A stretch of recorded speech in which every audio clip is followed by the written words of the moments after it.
We're just making sure that everything on the webcast is working. All right, we're good to go. Awesome. Thank you for coming out this evening, and thank you to all of the folks that are attending via our webcast online. We are so excited to have that ability, thanks to the Sherry Harper Champlin Memorial Fund, to have the equipment in order to provide remote access for events like this. This is our annual State of the School address. It is required by our board policy manual to be held in the month of April every single year. And we are getting ready to conclude our 16th year as a school here in Jefferson County Public Schools. So this evening we will be getting updates from various leadership teams and committees here at Free Horizon. We'll start with our board of directors, followed by our governance committee, our finance committee, our accountability committee. I will provide an update, and then our CSN or our FHM Foundation will provide an update, and then our facilities committee, and we'll discuss the Envision Plan status and answer questions that might arise from that. We always like to start the evening with our guiding principles, as we are a mission vision driven school here at Free Horizon Montessori, and our mission is through the Montessori philosophy, we inspire every child to learn and grow as a responsible global citizen in a collaborative, peaceful, and safe environment.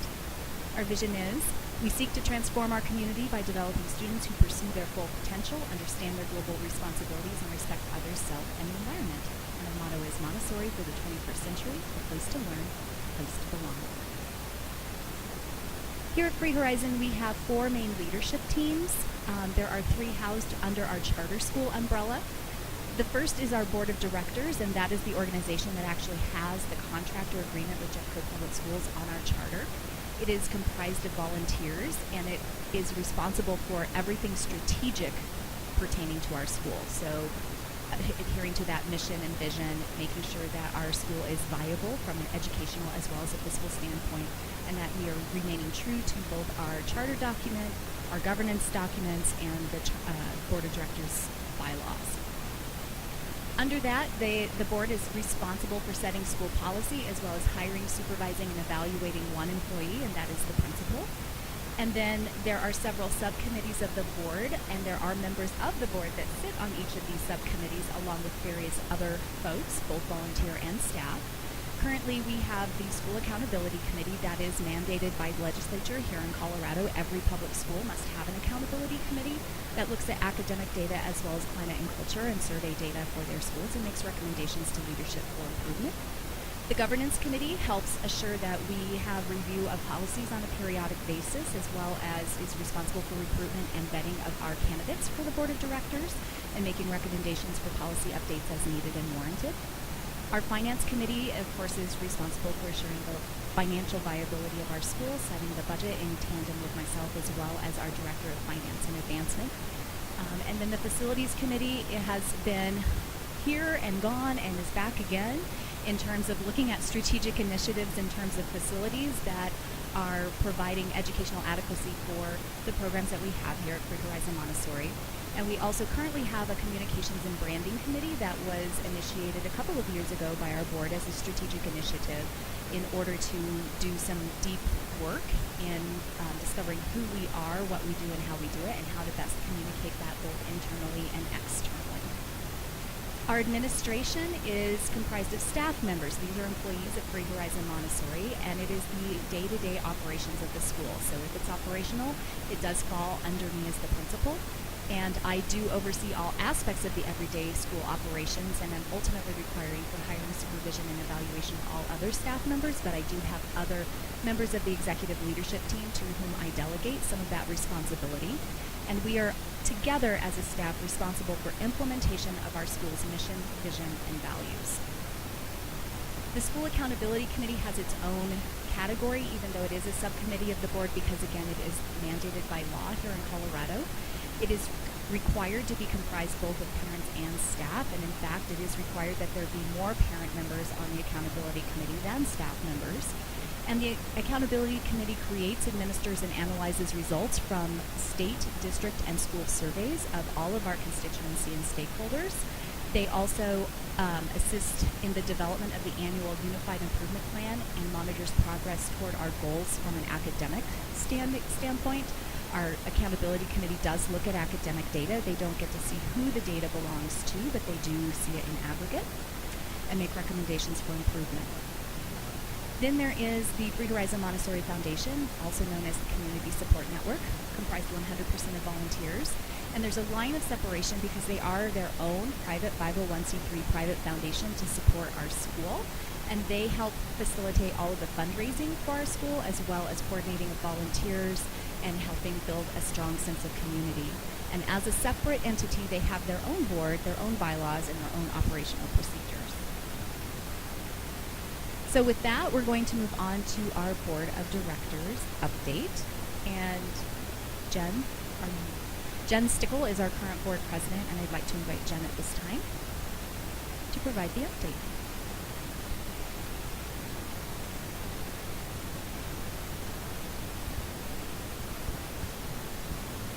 Thank you all. So I'm Jen Stickle, the current board president.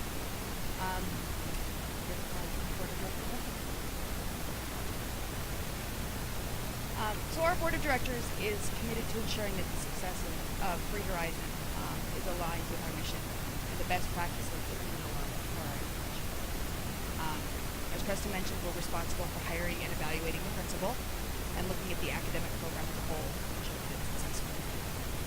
We look at our charter contract, which soon may be updated, but we are looking at it to see, make sure that we're being faithful to it, and making sure that we're financially viable and meeting the needs of our college students.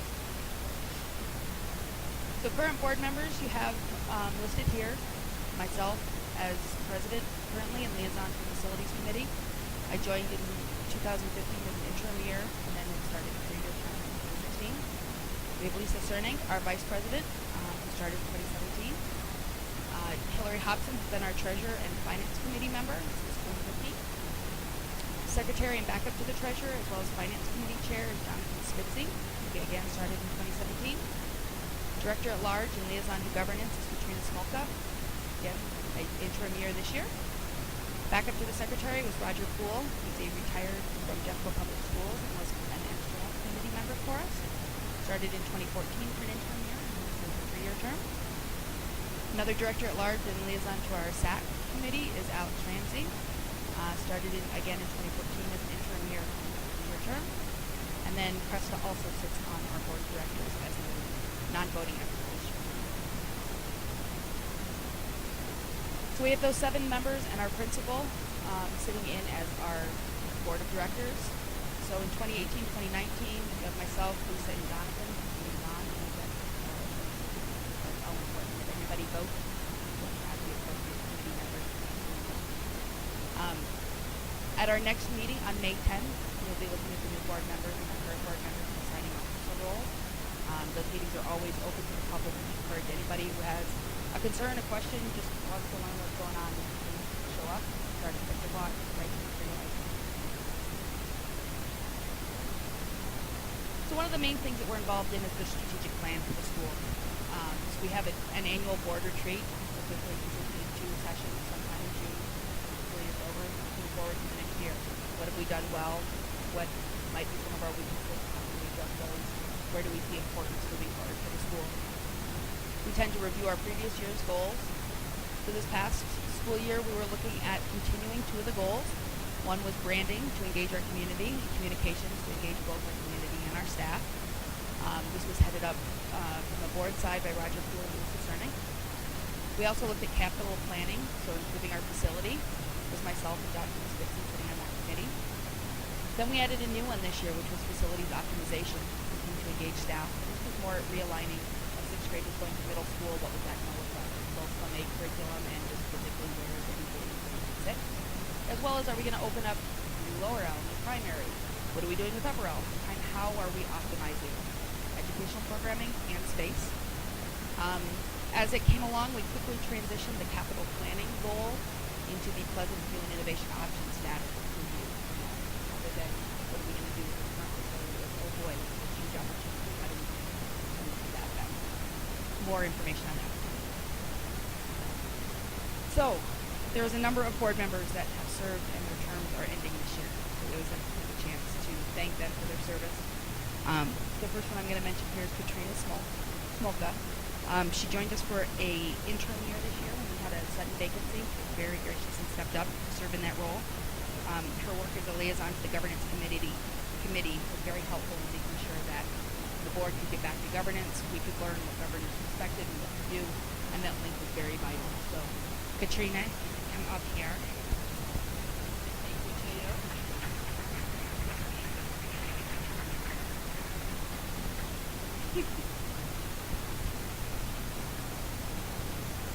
Signed picture from all the kids, and then we have a plant to say thank you for nurturing and helping us all to grow.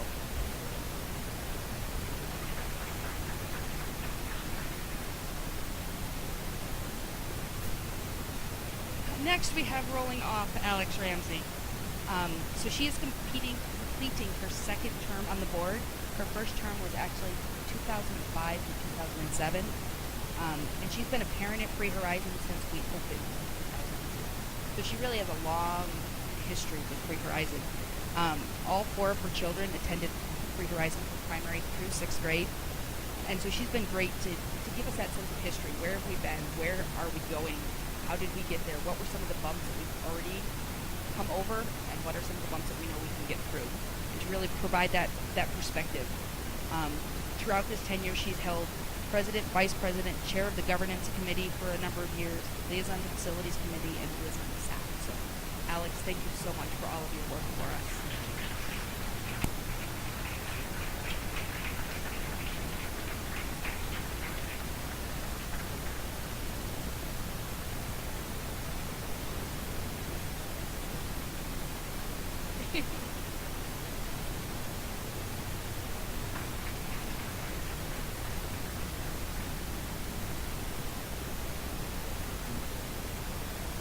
Our other external community member that's rolling off is Roger Poole.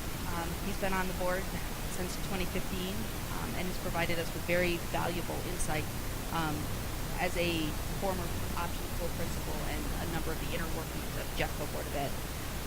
His input has been very valuable also on the principal review process.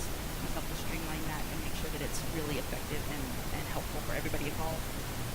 He's held a few positions over the past couple of years, including secretary, backup to the secretary, and liaison currently to the Communications and Branding Committee. So we really appreciate your point of view and helping to see that larger picture as well.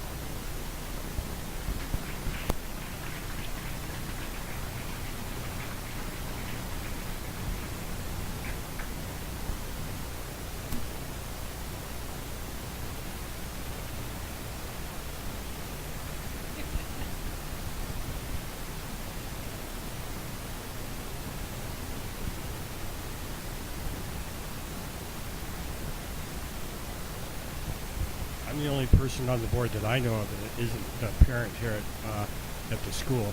I was in Jeffco schools for 32 years as a science teacher, and when I was that, I was actually involved in JCA and on the board of directors of JCA. And then I became an administrator. I retired as principal at Warren Tech.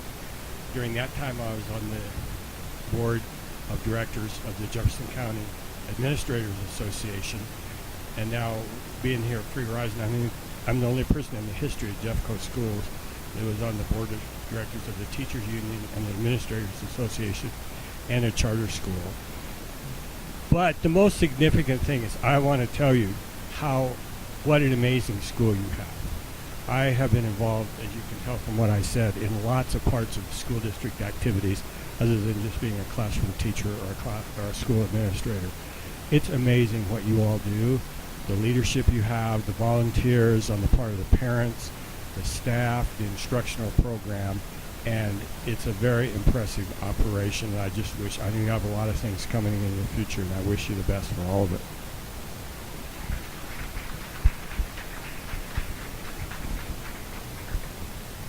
So there's one last person that's rolling off our board, even though we're hoping very strongly that she comes back for one more year from now to fill a very crucial role. But Hillary, we just want to say thank you for your official term. I'm looking forward to working with you in the future. We can't lose your financial knowledge. It's way too much.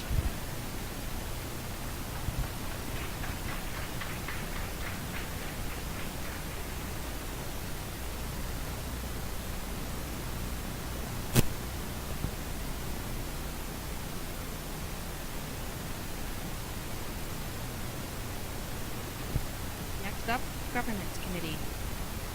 Is Lynn.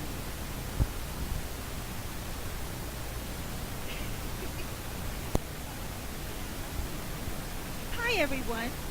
I am the chair of the governance committee. My name is Miss Lynn, and for those of you who don't know me, I am also the school librarian. Um, a little bit about myself. I had two kids who came from Free Horizon. My son, along with Alex's son, were back here at the very beginning, and it's been amazing. Seeing the school grow tons. And if I talk any longer about that, I will talk because it's been awesome. So I will get on the business at hand. Oh, there. Okay, I am new to this. Thank you. Set that down. So, the governance committee. We are a committee of parents and staff who come together to support the board of directors. Our main function is to make sure our policies and procedures are aligned with our mission and our vision, that they stay up to date with changes and unfolding of our school. And a big part is overseeing the elections. And that is, we're in an election season, as I like to call it. This is my third year as part of the governance committee, and our election season ends this evening. I'd also like to introduce three key members of the governance committee, and I'm only the chair because they said I was the chair. We are all chairs. Jill Fricker, our staff liaison, she's in the back.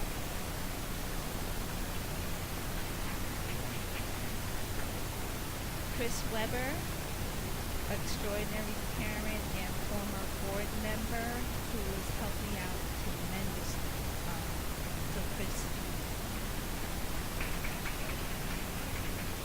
And Katrina Spilka, as you know, she is our liaison from the board, also has been really instrumental. I mean, we just work together like this. So thank you, thank you, thank you, thank you.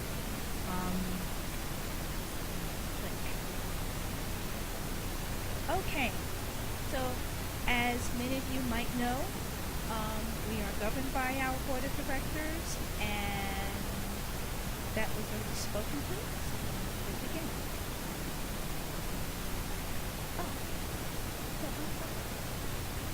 Okay, oh yes, the voting.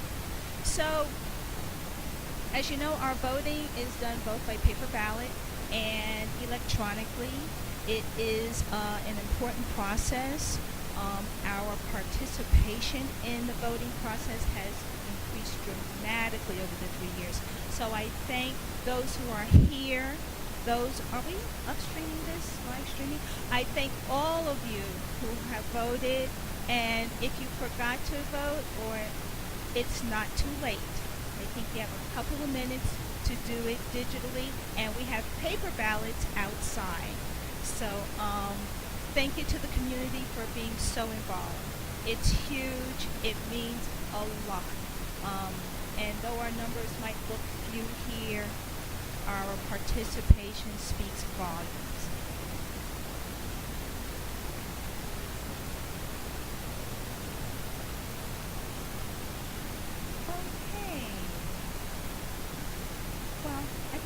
This Krista spoke to already.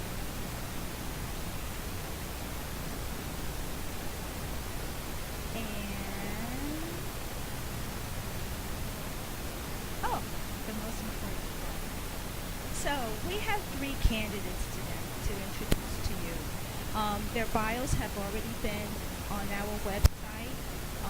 They have stepped up and said yes, and we are so appreciative. And I'd like to introduce them and have them stand up, and if they would like, say a couple of words about themselves. So first, and this is in alphabetical order.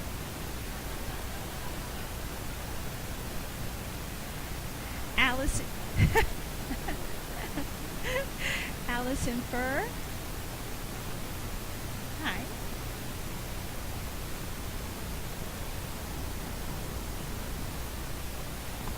Hi, I'm Allison Furr, and this is is my first year at Free Horizon. I have 2 kids at the school now, and I hope to have 3 next year if my little one can do it. It's our first year at the school, and we came in not knowing what to expect, and over the year, we've just been watching the school operate, seeing our kids in the classroom, seeing the community that the school has, and I just wanted to be more a part of it. And my background is in finance. I worked in finance before I had kids. I've previously been on a school board, so I felt like this was the best role within the school to be a part of the community. So hopefully I make it.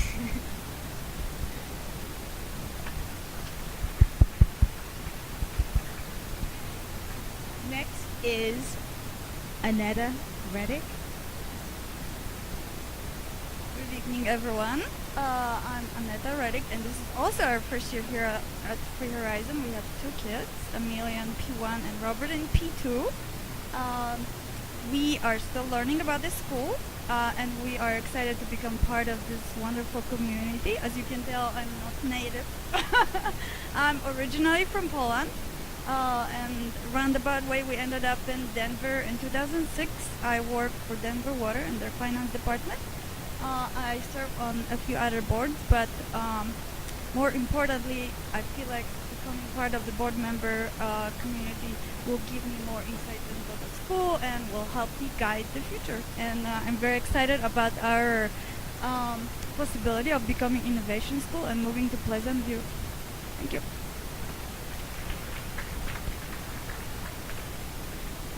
And Amanda Summers.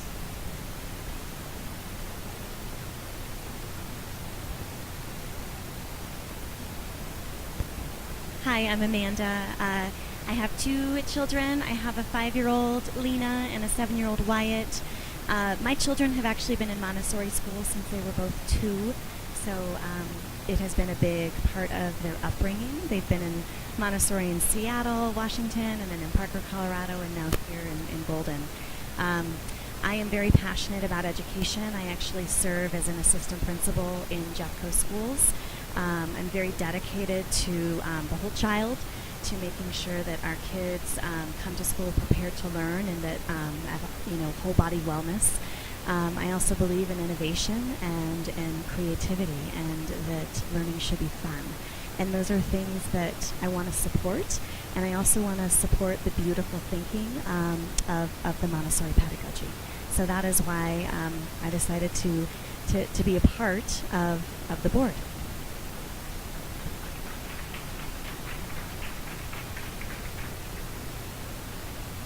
Thank you, Allison, Aneta, and Amanda. I am so super excited that they have said yes. They are going to be a part of our school and already have shown that they are passionate about Montessori education. So with that being said, if you haven't already voted, please do. It is important. And the results of our ballots will be given at the end of the meeting. Now I'd like to turn this over to the Finance Committee.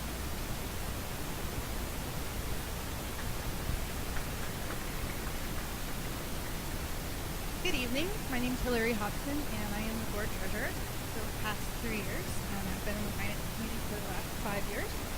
And back up to the treasurer at this time is Jonathan Spitzy, and the community member we've had at our meetings is Aneta Reddick.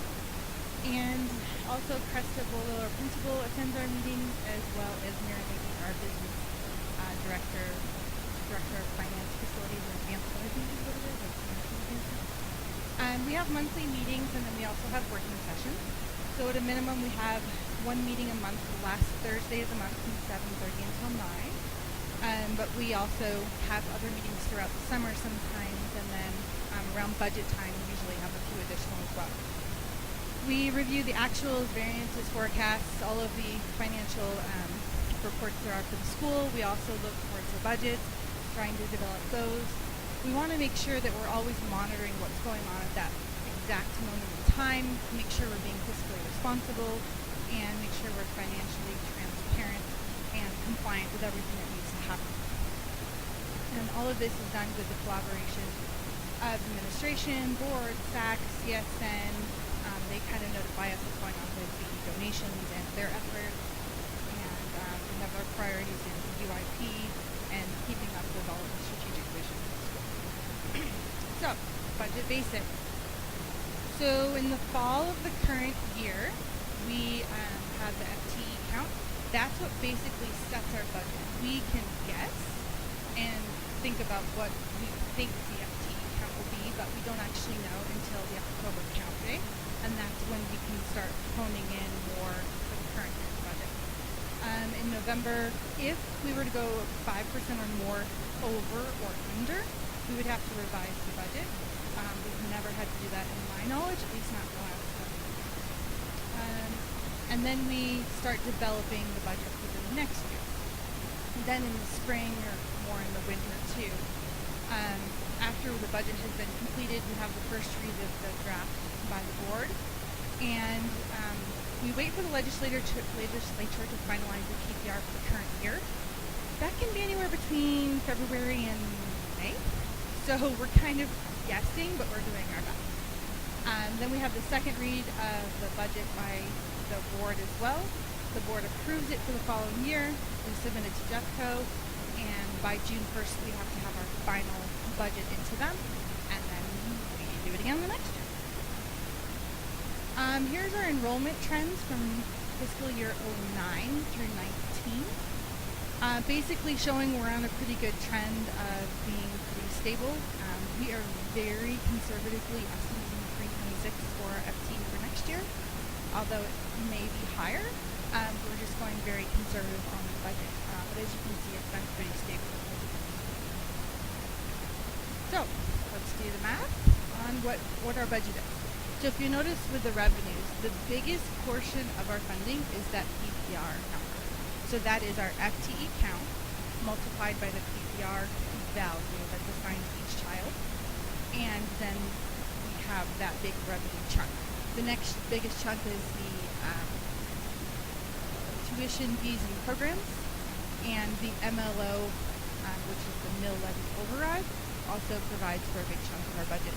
Then donations, and then other can be anything from grants and READ Act and things like that. Major expenses we have, salaries. It is by far our largest expense. Then we have our bond payments of $468,000. That is a huge chunk of the budget as well. District purchases services is we are buying services from the district for things like, I can't remember what they all are. Yes, special ed, our nursing services, our insurances, things like that. We purchase back from the district. So let's peek at what next year looks like. So on the left, you have what would have happened for our balanced budget that we came up with for FY19 before we had the innovation option on the table. So we still have the same basic pie chart, salaries and benefits increasing because of giving everyone a raise for the 2.43 that we give them for cost of living riders and other salary schedules, and we are always trying to increase the health benefit.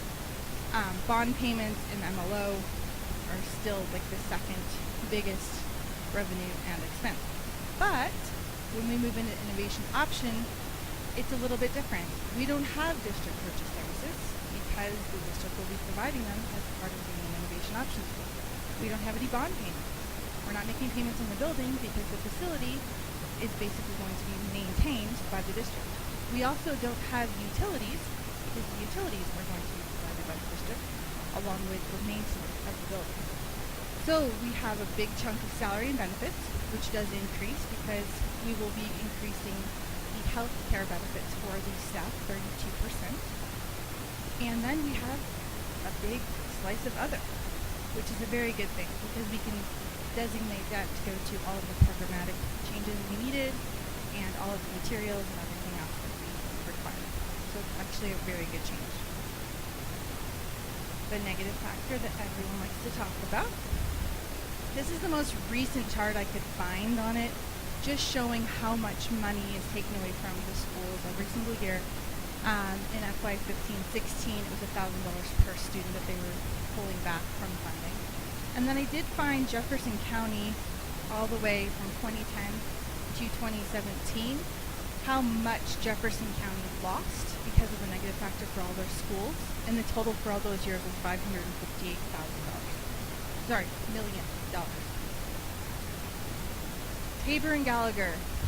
Okay, Gallagher said, let's keep the real estate taxes as comparable as we can and don't let them rise too far. So they started doing mill levy overrides to try to increase the funding. So then Tabor comes along in 92 because they didn't like the MLO, and then the Taxpayer Bill of Rights is passed, and they didn't let the mill levy overrides go so high, and everyone had to vote on them every year. So it's just become quite a conundrum where the state has to fund 60% of the schools, where they used to only have to fund 40% of the schools. So we are definitely underfunded. I found this interesting. Does money really improve education? The one that I think is the most interesting is every state that ranks ahead of Colorado in achievement spends more than Colorado spends on their own people. It's just a fact. And I also like the study published in 2015 showing a 10% increase in funding for low-income students results in a 9.5% increase in earnings of adults. So it's a very good place to spend money, and it really does help the students, but we're just a little underfunded. PARA, that term has been thrown around a lot, so I just wanted to do a quick explanation of what it is. It's retirement and other benefits to the public employees of Colorado of more than 500 governmental and public entities. It's underfunded. The state is trying to come up with these ideas of how to make it funded and make it up to where it should be. That's the SB 200, which is Senate Bill 200, modifications to PARA, and they keep changing it pretty much on a daily basis. If you go to the website, this is in, now that's out, no, this is in, this is crossed off, no, this is back. We don't really know where it's going to end up. So they're either going to raise the contribution, raise the retirement age, suspend cost of living adjustments, or change the calculation period of their highest average salary in determining what their pension is going to be. So in 2018, employees contributed 8% of their salary, employers was 19.9. One of the suggestions was to raise each of those 2%, where the employees contributing 10%, employers are contributing 21.9. That's about $50,000 more out of pocket for all the teachers and administrators here in FHM. That's a huge number. Not only is it teachers and administrators, but it's also the school, because we're both raised the same 2%. So, our celebrations after all that gloom and doom about Colorado, we are thriving here. We estimated our budget was on 317 FTEs this year, and we came out to 323.32 because kindergartners are 0.58. They're not really one. I'm not sure why still. So we've made a strong investment in curriculum materials and technology and infrastructure. We're opening 2 new classrooms in FY19, P5 and LE6. Enrollment for clubs and enrichments is definitely growing, and I think all of the parents and kids are really enjoying the enhanced programming. And our status change from charter to innovation option will provide additional funding to enrich the student experience. So, thank you very much, and I will go to School Accountability Committee. David?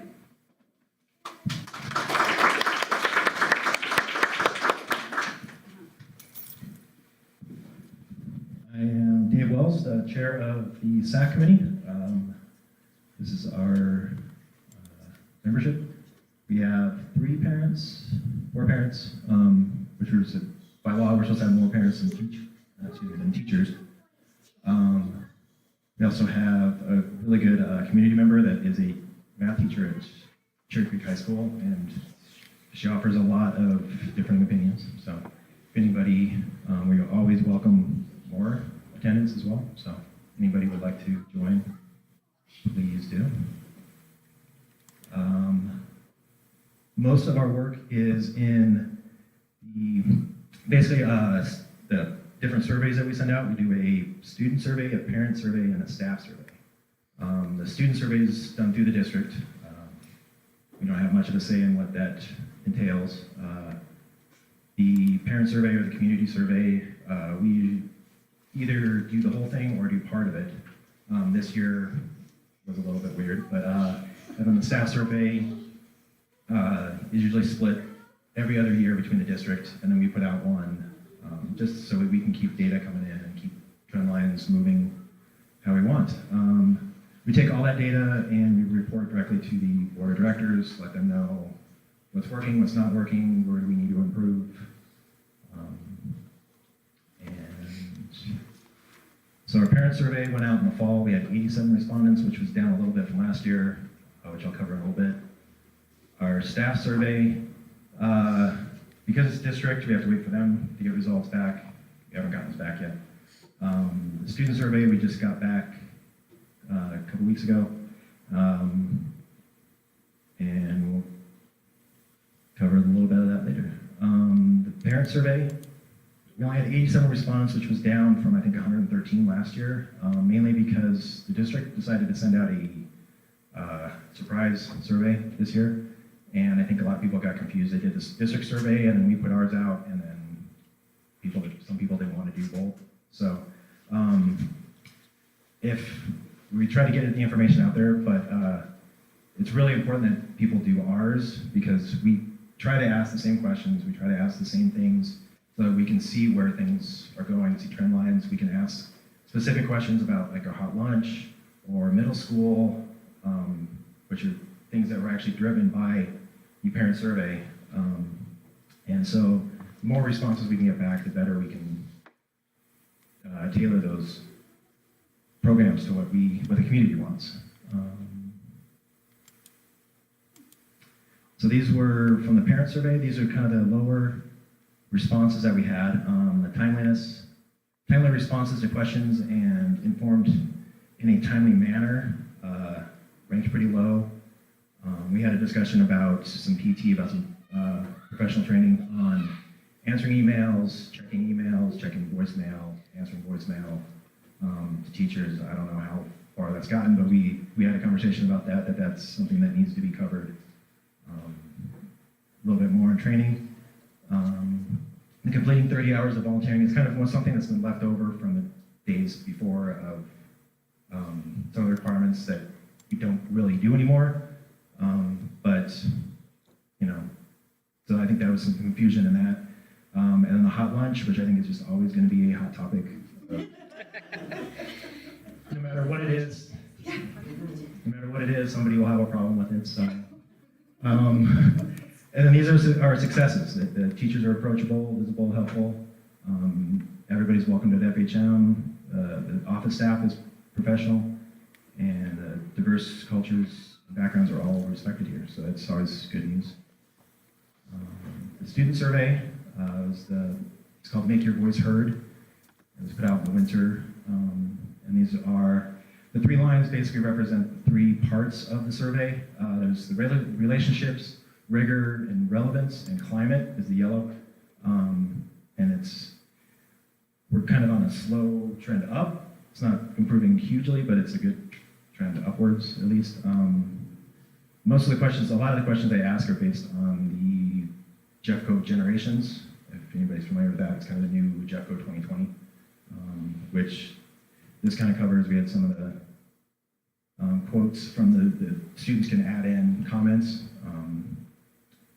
So some of the good things that a lot of the students asked or answered was, my teacher wants me to know skills I need to improve. My teachers help me try different things when I'm stuck, which is a good Montessori philosophy. One of the questions at school, we work on problems facing our school and neighborhood, which was on the lower side of students agreeing with, which kind of understandable with the diversity and areas that our students come from, so it's kind of hard to narrow down one specific, neighborhood. And then the use of technology with others at school. I think that's just kind of a difficult thing to do because computer work's not really a group activity, so not sure what they're going for there. But so part of our philosophy is good decisions come with good data. The more responses we can get on these surveys, the better we can get things pointed in the right direction. The community input's always important. We love it when everybody takes the time. We try not to make them too long. We try to make them so you can do them in 5-10 minutes. We don't want you to have to spend too long trying to type out something. We always post the surveys eventually on on the website. And we always invite new members. It's usually a two-year term. We're usually serve as long as you like. There's not usually a cutoff. Not going to change the price. And you can send those. You can send any applications or any questions you can to Donetta. So.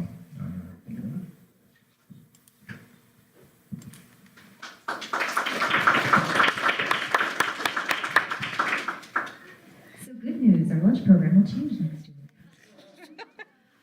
All right, so this is the point of the evening where I share some of our academic data, and some of this data is literally a year old. So we just wrapped up our state testing, but we won't get that information or data back until August or September, and then we'll use it to develop our unified improvement plan and establish our priority action steps for the coming school year. So what I'm going to go over now is the academic data that drove the development of the Unified Improvement Plan for this year, along with the action steps and priority improvement challenges that we've been working on this year. This is just the time frame for state testing. In March and April of 2017, we had state testing, and then in August, we received that information from the Colorado Department of Education. September and October was the time for data analysis and the development of the Unified Improvement Plan. In October, we did submit the first draft of that UIP to JETCO per their timeline requirements. January and onward, we are implementing those action steps, although we actually began in October. Then in April of this year, so when we got back from spring break, the testing window that the state identifies is actually about 5 weeks long. It goes from the week before spring break all the way up through, I believe this week, honestly. But we got it done in two weeks, and we had the lowest number of makeup tests required for kids missing their testing sessions this year than in the history of Free Horizons, so awesome job, students. It may or may not be tied to the fact that we told them we would be doing a staff karaoke assembly if we met 95% or 98% attendance during the testing window, so that will be happening. I get to rock my Adele. It's going to be pretty fun. And then in August, we'll get the new data back, and the process will begin again in updating our UIP and developing any new priority improvement challenges. In addition to the testing data, the UIP also takes into consideration the survey data that Dave spoke of, as well as interim assessment data that we receive on our students, such as MAP and DIBELS. So it's not just the state testing data that goes into that. We look at many data points. So from a unified improvement plan, here's the status of our priority improvement challenges and the action steps. It's interesting, I didn't know these were animated. So the first one was enhance our writing instruction throughout the school by completing a comprehensive evaluation of our writing curriculum, continuum of writing rubrics, instructional practices, homework expectations, assessments, and outcomes. So one of the 4 action steps is complete, 1 is in process, and 2 are not yet started. In our second priority improvement challenge identified was enhance our math instruction throughout the school by continuing a comprehensive evaluation and enhancement of consistent implementation of our math curriculum, pacing guides, grouping and mentions, instructional practices, homework expectations, assessments, and outcomes. And that is a lot of work. That is not 1 year's worth of work. So we are all of the steps are ongoing in nature, and we do have some additional professional development that is coming, and we'll be focusing in on that again as the upcoming school year begins. I can say that there were some other strategies in terms of the testing that we looked at from last year that we had done differently in state testing that we adjusted this year. So one of the things that we did in the testing window, the students took their math assessments first this year before that testing fatigue sets in. Our students historically perform very well on the reading part of the assessments, and math is a little more of a struggle, so by putting it early in the testing window, our hope was that testing fatigue had not yet set in. So we'll see if it helped. READ plan goals. We are required by the state to have something in our UIP that addresses READ plans, which is part of the READ Act, which is another state mandated thing in tracking student literacy development. 2 out of 2 action steps are complete. And then finally, we had addressing several aspects of our school culture by focusing on the board of directors' strategic vision, including branding and communications, facility optimization, and continued student retention and support staff and training and retention. So the branding and communications, 4 out of 4 action steps are complete. We are very excited about that. Facility optimization action steps are ongoing by nature, so we're hoping that some of those will be wrapping up here soon.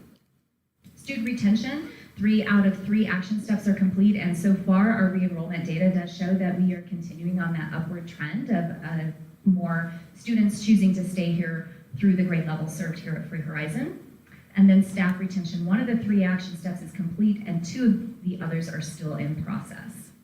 So talking about that writing goal, here's the 2-year trend of our internal writing assessment. 2 years ago, we implemented this, and this is currently our 3rd year. So our staff actually spent their meeting time this afternoon scoring the end of year writing assessments. So BOY stands for beginning of year, EOY is end of year. So the blue bars are the beginning and end of the 2015-16 school year, and the green bars are the beginning and ending points for the 2016-17 school year, and then we will be getting our 3rd set of data points here in the next couple of weeks, which is really exciting. I think the nice thing is that overall we're seeing upward trends in scoring for our students at the end of year. Middle school is a little bit inconsistent, but the other grades we're seeing better progress in. So this is CMAS, which stands for the Colorado Measures of Academic Success. This is the state testing results for English Language Arts for grades 3 through 6. Their performance bands include exceeded expectations, met expectations, approached the expectations, partially met expectations, or did not yet meet expectations. So you're really looking for more of the turquoise at the top and the purple at the top. So the more of the turquoise and purple that you have, the better. And we actually had enough 7th graders to report out from last year. We don't always have the cohort groups that are large enough. This is the 3-year trend, and this is achievement. And so the blue line is 2014-15, the red bars are 2015-16, and the green is 16-17. And these are the growth percentiles, and when looking at growth, we compare ourselves to Jeffco, the state, and then our own school. The state is always a 50% median growth percentile, because that's the median for the state, so it's 50%. And then you can see what the percentages are for both Jeffco and the school for all students here on the left, and then 4th grade, 5th grade, and 6th grade. 3rd graders, because it's their first time taking the test, they don't have a growth measure yet, so it's comparing their growth from the previous year's test to the next year's test.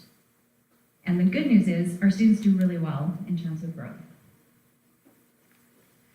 This is our math achievement, the levels of math achievement for 3rd through 7th grade, and again, the exceeded, met, approached, partially met, and did not yet meet.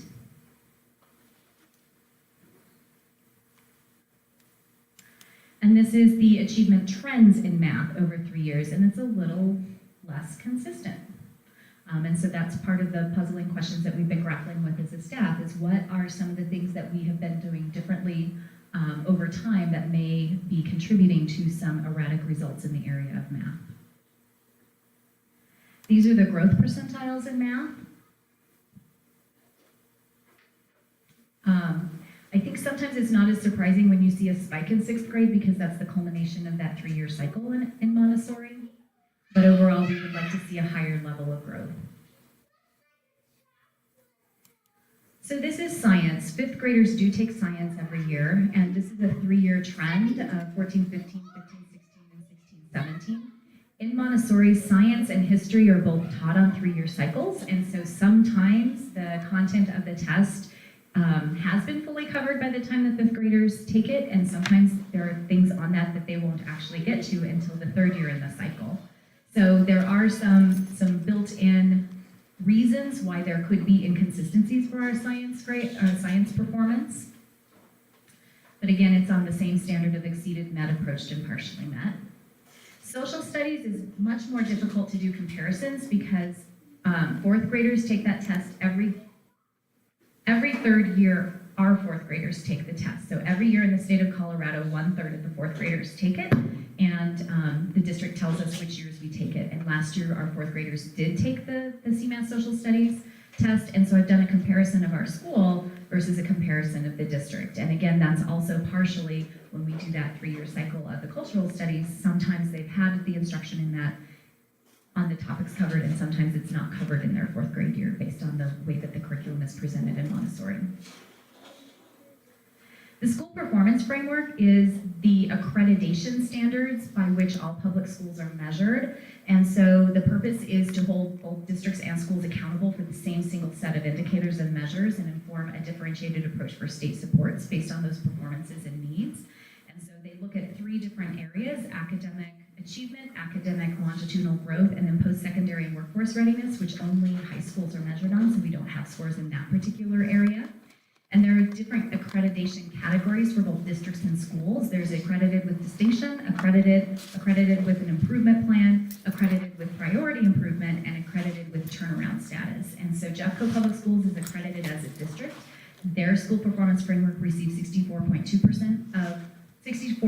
points on a 100-point scale. And Free Horizon Montessori is also accredited with 72.4 points out of 100 available on the performance framework. So here's kind of our trend from the previous year. We have been on a performance plan for a few years now, which is great. So we held steady in that. But in the key performance indicators, our academic achievement went down slightly. So we went from meeting to approaching. But you can see we received 59.1% of the points available, and to get up to meeting at 62.5% of the points. So it's very close. And our hope is that next year we'll get back up into that meets category in academic achievement. The longitudinal growth, it did actually go down slightly, not very much at all, even though we're still very solidly within the meets category. Post-secondary workforce readiness is not measured at our level, and the test participation rate, we have to meet 95%, which we do. So some exciting things are ahead in 2018-19. We do plan to open 2 new classrooms next year. Primary 5 will serve preschool and pre-K students who come 3 full days a week, as well as full-day kindergartners. And then lower elementary, that should be 6. We're opening lower elementary 6 for students in 1st through 3rd grade. We are moving forward with our enrollment and grade reconfiguration. So our 6th graders are moving up to middle school, and upper elementary will shift and be serving 4th and 5th graders only. We have done intentional work with the curriculum to ensure that that 3-year curriculum cycle still continues. So our 6th years will always get that 3rd year of the curriculum cycle in 6th grade. They will still go to Outdoor Ed Week. So we're keeping a lot of those things very consistent for them, even though they're making the move up to middle school and will have the advantages of more differentiated and leveled math and science and other coursework available. There are some staffing model adjustments. Our middle school math and science and facts teachers will all be full-time next year. So this year, those teachers are currently part-time, and just our humanities teacher is full-time. But with the growth of not just the 6th graders moving up, but also overall retention into our middle school program, we're expecting our program to go from 34 students currently to 65 students next year. That's awesome. And then we will be hiring an additional half-time health office aide. So this person will be working from 10 to 2 in order to help us better support student health needs during the busiest time of day from 10 to 2. That's when a lot of injuries happen on the playground and during PE. There's also lunch that happens in there, so students who might need diabetic care or medications that happen midday, a lot happens between 10 and 2, and so we do have a need, because what happens currently is when our health office aide leaves the health office in order to go attend to the needs of a student, that means that our office staff, our receptionist steps into the health office, and then Jill steps over to the front desk, and it's kind of like this domino effect of impact. So we're hoping that this will help assure that the student needs are better covered and there's less of an impact on other people's work as well. Our interventionist, we are shifting GT from being a strictly administrative function to having an interventionist approach to support our students on advanced learning plans. We're actually really excited about that. And then we are having a student success coach position, and it's not a new FTE. It is some of the other positions administratively have been redistributed to other positions, and so a student success coach will be working directly with students for things like restorative practices, engagement in the classroom, truancy support, anything that's student focused to help keep them engaged and moving forward in their learning. We have a lot to celebrate. So the first one is we have achieved our level 5 seal from the American Montessori Society pathway to continuous improvement toward accreditation. I'm super proud of this. So the pathway toward accreditation is a 10-step process, and it looks at quality of implementation of Montessori programming at a school level. There are 10 steps, as I stated, and the expectation, we believe that over the course of the school year or the summer, by the time we start next year, we're actually planning to jump to level 8 over the summer, based on our consultation with our accreditation specialist at AMS. So we've been talking about pursuing accreditation ever since I arrived here 10 years ago, and we're finally on that pathway. So it's really exciting. The president and chair of the board of the American Montessori Society came to our school this past fall, and at the end of our tour through the building, we went into my office, and the first thing the chair said is, "Why aren't you accredited?" And I said, "Well, we have some barriers." She's like, "You need to be accredited. Here's how we're gonna get you over them." So we're really excited about that. Congratulations to our staff members who completed their Montessori credential this year. Miranda Anderson completed elementary 1 and 2. Sarah Body completed early childhood. Amanda Schaub DeGator completed elementary 1 and 2. And Derek Sinix completed adolescent 1 and 2. That is really exciting. Oh, and Casey Stalker, early childhood. So we're really excited for all of those folks who completed their Montessori training. And we'd like to congratulate our staff members who were both nominated and recognized their peers for the JEPCO Values Awards. In integrity, Stacey Ariza. For valuing people, Linda DeBryan. For teamwork, Ashley Lapham. And in the area of exemplary performance, Catherine Lanzillo. They actually had a reception this afternoon as well. More celebrations. We had 2 pages of them this year, guys. It's really exciting. So members of our School Accountability Committee are making a difference in the wider educational landscape. So our SAC chair sits on the District Accountability Committee. So Dave, thank you for your work in representing charter schools and different voices on the District Accountability Committee. And then I have the honor of serving on the JEPCO Principal Advisory Council. FHM is well respected within the wider community, which is what is positioning us well for our likely conversion to an option school of innovation. I've been told repeatedly by multiple people that this isn't just about JEPCO wanting to pursue this, but it's because they want to work with us specifically. So that is a testament to our board of directors, to our faculty, to our parents, to our entire community for being well respected within the community. Our middle school program received 100% of available points in the area of academic growth on the CDE School Performance Framework for the 2nd consecutive year. That's hard to do. So if you're going to have points in achievement versus growth, I'll take growth every time, and to get 100% of those points 2 years running for our middle school program is phenomenal. So kudos to our students for working hard and teachers for working hard.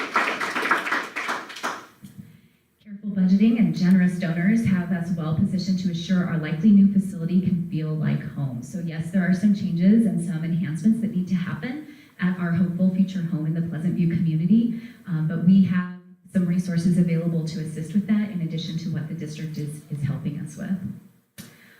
And I added this only because it is on there. I hate talking about myself. But every year the district does have a Wayne Carl Award for contributions to diversity and equity in JEPCO Public Schools, and I was honored with that this past year, and all of my students are really proud. All right, so Free Horizon Montessori Foundation, CSN. All right, we have Rachel Hernandez.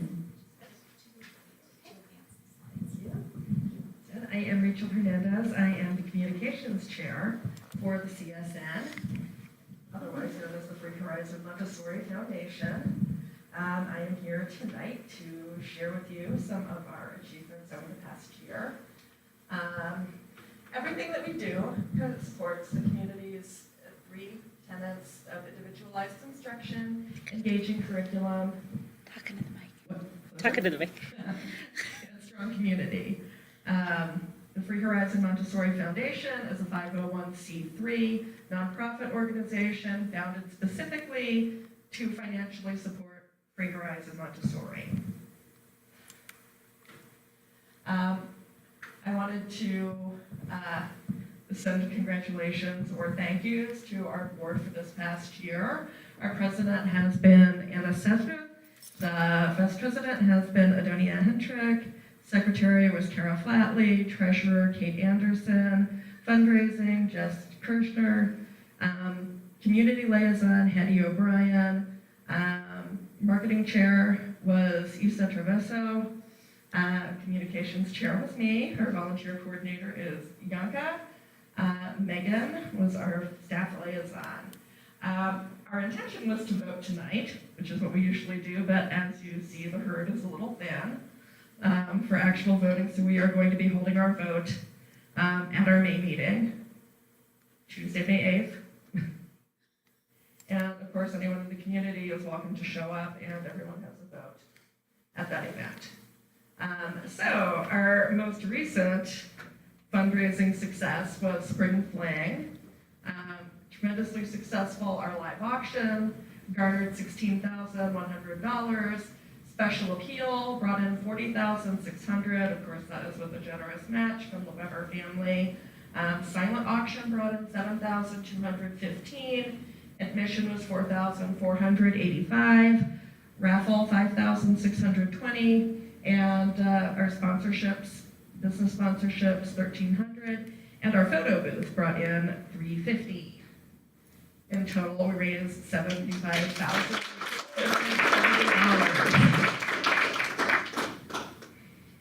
It was a tremendous success. Over the past year, our fun run, we brought in $13,124.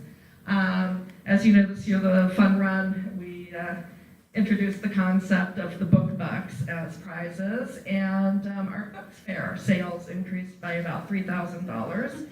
And the book fair committee feels that that is largely attributable to the inclusion of the book bucks. Colorado Gives Day was also a big success for us. We brought in $18,475. I think the previous year we brought in around $11,000. So good work there. Here are our totals for the past 5 years. We've got, well, I'll let you read them. This year, we're at $112,069. That is tentative right now. That is going to change some. Here are some of our ongoing fundraisers that people can participate in. We know the famous grocery cards. We need to get a little bit more. The participation in the grocery card program has kind of tapered off towards the end of the year here, so we're getting ready to do a push for that in May to remind people that they can still help Free Horizon over the summer by shopping with their gift cards. King Soopers, Safeway, Natural Grocers all participate. Amazon Smile, our grub clubs, box tops for education, milk caps for Moolah. I asked our treasurer for some figures. King Soopers to date is $3,893. Safeway is $36. I guess somebody shops at Safeway. Natural Grocers is $63. Amazon, we've brought in $435, and our box tops have brought in $371.70. Those are our smaller, our smaller fundraisers that we do, but most of them are painless, so we continue doing it. And one of the things that I would like to do is thank our fabulous community for being so generous with their support. As many people have mentioned who have come here to speak today, one of the most important things about Free Horizon and one of the things that really appeal to new families coming in is the sense of community that we have. I also want to thank each and every member of the Free Horizon faculty and staff for making Free Horizon such a warm and caring environment for our children.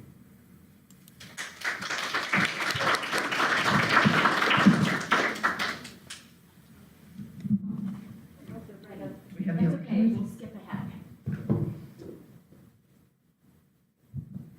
I don't see our governance committee back just yet, so we'll have them pop in when they are ready. Yes, the governance committee counting the votes. So facilities committee has been a little busy this year, to say the least. So the board did pass a resolution to reform the facilities committee 2 years ago in order to explore long-term plans for this facility that actually began with pursuit of an additional bond in order to expand this facility. Beth Helmke and I both appeared before the SECFA board and for the first of 2 required appearances and received the preliminary go-ahead. And then the election of 2016 happened and a few interesting things occurred. And the bond market fell apart. And so the options available to us from a refinancing standpoint that had been on the table were no longer. So we tried to kind of come back together and try to determine what we might be able to do in terms of perhaps phased expansion or building the outer structures first and filling in over time and those kinds of things. And in the interim, some other interesting things happened. So the Facilities Committee has board representation from both Jen Stickle and Alex Ramsey. There's CSN representation from Anna. And then the FHM Building Corporation, Jeannie Mabey sits on the Facilities Committee from the Building Corp. And then we have several members of administration, Mira and Megan and myself, as well as Justin Watanabe, who is our facilities manager. And then we have some community representation from both Tim Farnsworth and Lisa Schnitzler. So we typically meet monthly on the first Friday of the month, and the meetings are jam-packed. They are always open, so anybody who's interested is welcome to attend. I know that several people in this room have attended those meetings. And we are to support the facilities planning with focus on strategic long-term visioning. We do have a facilities master plan for our this location. Obviously, over the next few months, we're going to need to adjust that. And then the committee advises and provides information to the board of directors to make recommendations to move forward. And it's very collaborative with all of the different leadership teams in the school. So some celebrations in terms of our facilities. We have done exhaustive work with potential move to 1590 West 10th Avenue. The new facilities manager was hired in December, and if I haven't said it to you, he is a rock star. We are so lucky to have Justin. I cannot even tell you how fortunate we are. So Justin came to us from another charter school that was roughly built the same time as our potential new facility. So he has experience with that age of building, specifically here in Jeffco. And he is amazing, and he does everything with a smile. He anticipates needs, he fixes things before it's asked, and he's just a dream. So we're so lucky to have him. And then the sun keeps shining with our solar array. So this was a screenshot from a few days ago for the carbon offset and the number of trees, as well as the equivalent of miles driven that our solar array on the top of the building has had a positive impact for. So this year we've been focusing on the opportunity from the Pleasant View Elementary School campus. So the JUCO board voted on February 9th of last year to close the Pleasant View Elementary facility due to historical low and decreasing enrollment. And then on May 4th, 2017, that same Board of Education voted to surplus the building and property. And it includes 51,200 square feet of building on 6.6 acres. So it's larger than this facility by about 30%, and it's on about double the acreage.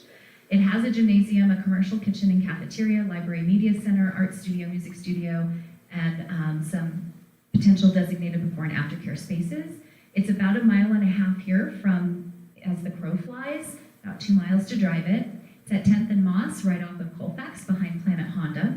And it has a similar student capacity or configuration as our current student enrollment, but it does have room for us to grow to what our current board strategic plan calls for, which is enrollment between 450 and 500 students.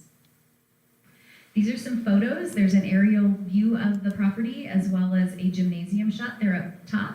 Pretty exciting. Library photo, and then the front of the school building.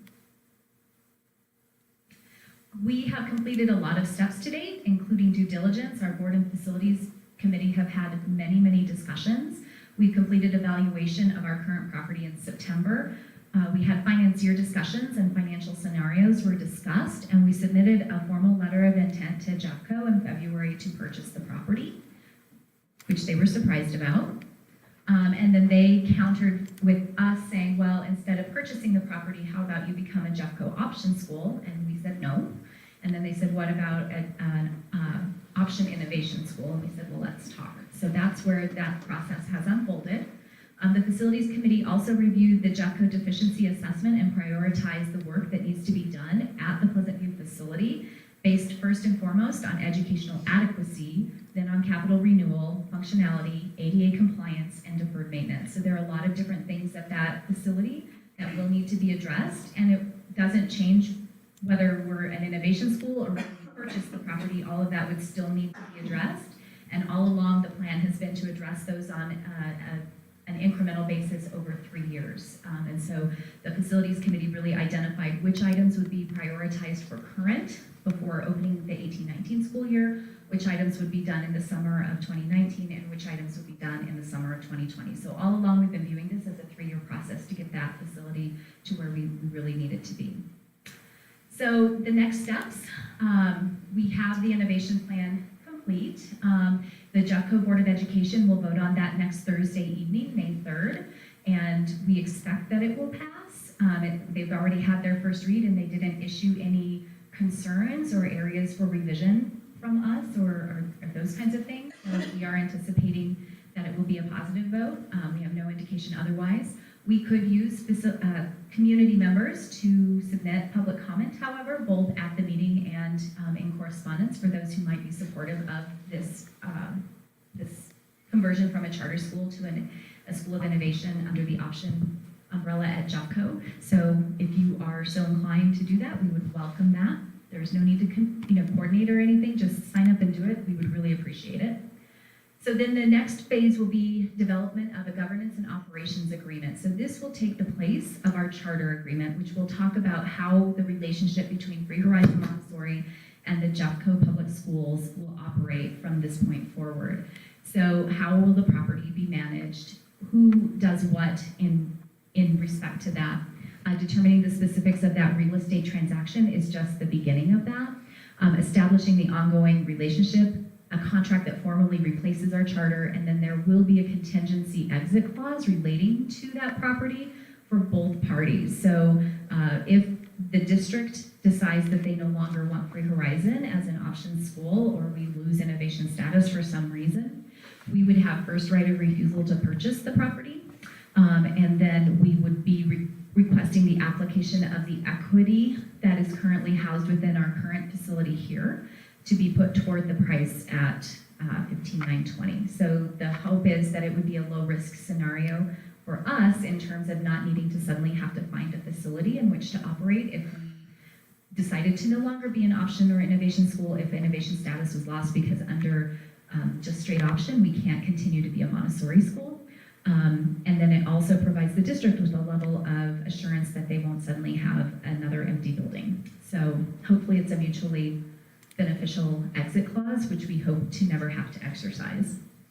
There are some building repairs that need to be made, and the hope for some of them before our occupation are listed there, such as replacement of the domestic water piping and updating the plumbing systems, replacement of sewer piping, power service, and addressing preschool toilets to meet ratio, although we believe that there is a way to address that in a different way.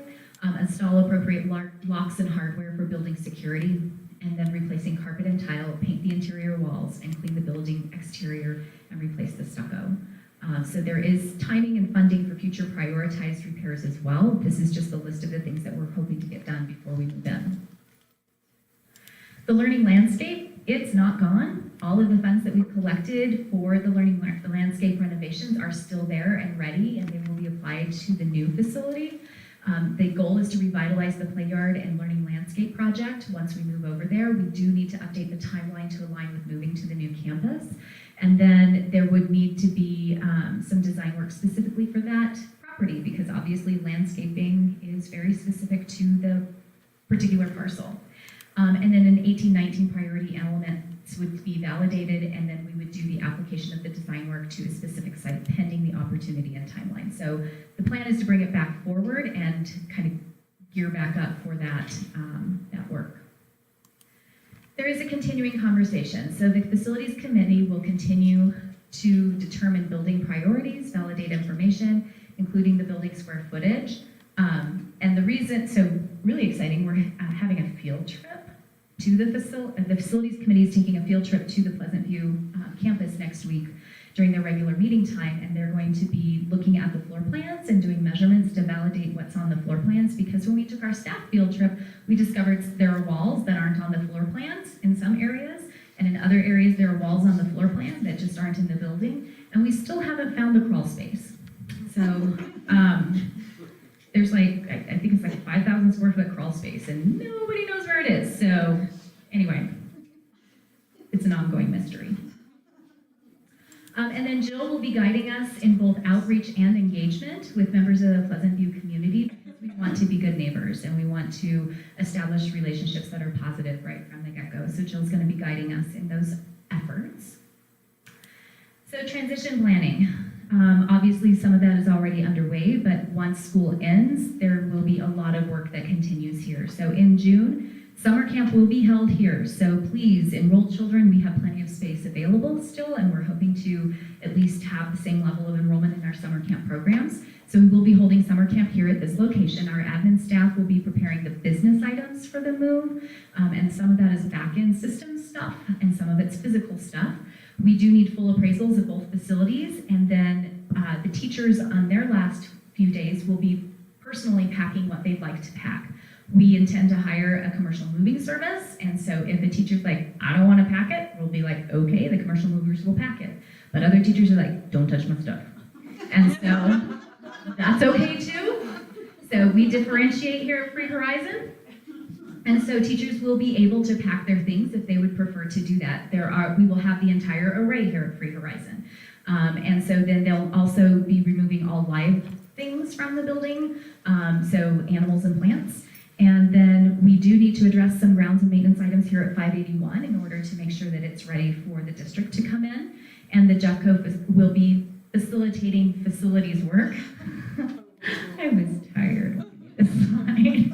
At 15920. In July, we continue summer camp here. We will be finalizing the governance and operations agreement, which I have termed the GOA because, you know, we have acronyms for everything. Both FHM Board of Directors and the JEFCO Board of Education need to sign that GOA, and that will be the official dissolution of the charter agreement, and the new agreement will go into place. Here at 581, we need to have our modular building removed, which includes removing the tie-ins from the electricity and removing the concrete ramping and so forth, and restoring the parking lot. And then at 15920, there will be continued preparation of the site and facility on JEFCO's part. Then in August, we're having a moving party. So the plan is that the relocation would happen at right around the first part of August. New staff orientation is scheduled for August 8th at the new facility. We will be holding a community open house event. We don't know the date yet or what that will look like.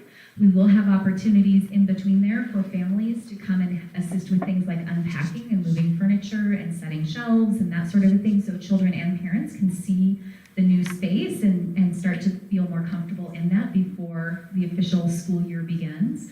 We'll also have a back to school night in there as well, and then the first day of school is on Monday, August 20th. And that's going to be here before we know it. So a couple of other things that I didn't include in the slides that I just wanted to mention. So as a public school employee, I cannot advocate for or against any matters before the legislature, but I do know that there are a lot of things in the move for both the legislative process as well as ballot initiatives that regard school funding. And so right now there is an initiative that is being brought forth by 95% of the school superintendents in Colorado in order to redo the school funding formula, which actually funds children who need more funding at a higher level than children who don't. So, and when you have 95% of school superintendents agreeing on something, that's pretty remarkable.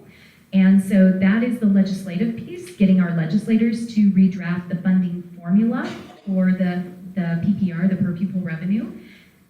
But that would stipulate that it would not go into effect until it were funded. And under Tabor, that Hillary talked about before, any increase in funding that comes from the tax base has to be approved by the taxpayers. And so we are anticipating that there will be a ballot initiative on the November ballot this fall that would raise taxes for both businesses as well as households that make more than $150,000 per year in order to fund it. And so it is expected to help fill in that negative factor gap, which, by the way, the legislature now calls the budget stabilization factor, or BS factor. Not making that up. That's true. But so when a legislature, if you call your legislature and say, you need to get rid of the negative factor, they will tell you, we don't have a negative factor anymore, which is true. They've changed the name of it. So just, you have to kind of keep a step ahead. So if the ballot initiative passes in the fall, it would fund the funding matrix, and we could see some potential closure of the gap that's been created over the last several years through the negative factor / BS factor. So stay tuned. There will be lots of information forthcoming, and like I said, I can't advocate for or against, but I do want to let you know to have that on your radar, because there are direct impacts to Free Horizon Montessori and every public school in Colorado with both of those particular incidents or initiatives. All right. I know that the governance committee has their results, and then I want to open it up to questions because I think there might be one or two. This will be short. Thank you. Congratulations, Annetta, Allison, and Amanda. And thank you. Thank you, everyone. Thank you, governance committee. Awesome. Wow, I didn't update that slide. We've been celebrating for 16 years, not 15. But at this time, I'll open it up to any questions that people might have.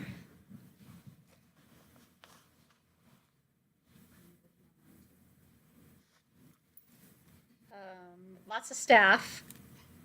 Such exciting things ahead. They're excited about the staff changes. So there you go. That's about it. Any other questions that I can answer? I just can't believe that we're like done 30 minutes early on an annual meeting. Crazy. We did a great job. Awesome. All right, so just a reminder that tomorrow students don't come to school, but we will be here. Students do come on Friday, so please come. It's our Day Without Hate and the annual Specials Project, the Specials Art Project, which Ms. Heather hasn't even told us what it is yet. I know. It is top secret, but very exciting, and something to do with all those t-shirts that people were bringing. So it's a textile project of some sort, so I can't wait to see it. But no school for students tomorrow. Some staff will be here, others won't. Any other questions?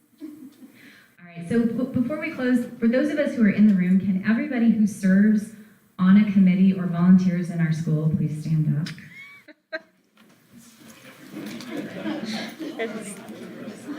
I think that deserves a huge round of applause.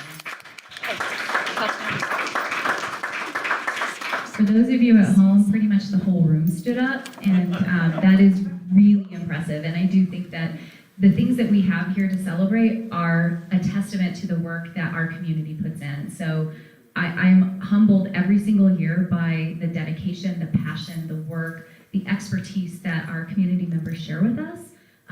I wasn't at Spring Fling for the first time in my 10 years here, and I had staff members, I kid you not, it was like every 2 minutes I was getting text messages and photos from people who were so excited by everything happening in the room because it was such a fun and exciting event, and the support of our community is just humbling. And so there was no better way to be getting those text messages than it was on Saturday night. So thank you all for all of your contributions. Thank you all for your support here at Free Horizon Montessori, and stay tuned. It's exciting, and things are about to get pretty wild. So, and I'll sleep in October.